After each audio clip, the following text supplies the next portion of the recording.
Deputy commissioner captain محمد وسیم کوٹ مومن کے سیلاب متاثرہ علاقوں میں مسلسل متحرک اور 7ویں رتبی فیلڈ میں موجود متاثرین کو ریلیف فراہم کرنے کے لیے سرگرم عمل۔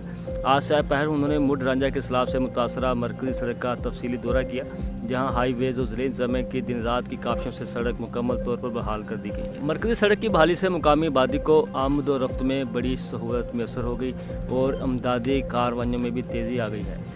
بعد ازاں ڈپٹی کمشنر محمد وسیم نے مڈ رانجھا اور دیگر متاثرہ علاقوں میں قائم فیلڈ اسپتال، عارضی اسپتالوں اور ریلیف کیمپوں کا تفصیلی معائنہ کیا۔ مریضوں کی رجسٹریشن، علاج، معالجے، دستیاب ادویات و سہولیات کا جائزہ لیتے ہوئے ڈاکٹر طبی عملے کو ہدایت دی کہ متاثرہ خاندانوں کو فوری اور معیاری طبی سہولیات فراہم کی جائیں۔